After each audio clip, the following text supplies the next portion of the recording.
All right, so Lions fans, Bears fans, boy, I have not had my X account is growing and growing.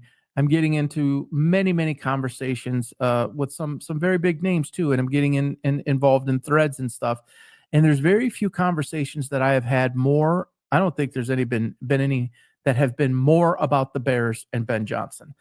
I don't know what it is about that guy. There's just something so cringe and creepy about him. And I don't know if it's because he's not wearing a hat. I don't know if it's because he was in the background and had the hat on and didn't say much and he was never at the forefront. And now that he's at the forefront and you see the real person behind the hat and behind the clipboard and the pen in the hand and trying to draw plays, it's like it's really kind of cringy. It's really kind of creepy.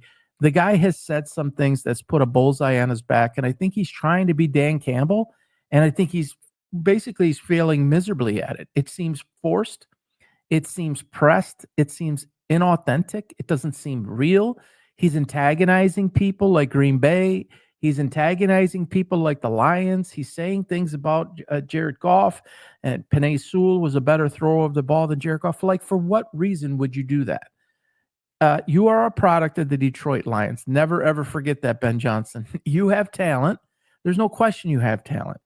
But none of what your talent is would have been able to be realized had you not had the leadership around you that you had in Detroit and the weapons and the talent around your offense at the time. It's impossible for you to execute some of the things you were doing without talent like that. You can ask any football fan or brain trust, whatever you want. There are very few teams more talented offensively than the Detroit Lions. That is not a product of Ben Johnson. That's a product of Brad Holmes putting them there, Dan Campbell leading them there, and then you taking it from there and putting them in a good position to succeed. But if you take half of that talent away, you would not have people wanting you to be their head coach had you not had the people to execute your game plan. And if you think you're going to go to Chicago and you're just going to do that, it's going to be all okay. Got news for you. It's not. People have a lot of things to say about Jared Goff, and a lot of them are not positive. There's one thing you could say about Jared Goff is he's an executor of a system, and he's a leader of a team that everybody will rally around, and he can execute the game plan at the highest level. You've seen him get to the NFC Championship. You've seen him get to one game within the NFC Championship or from the NFC Championship with the Lions, and you saw him get to a Super Bowl with the Rams. Okay?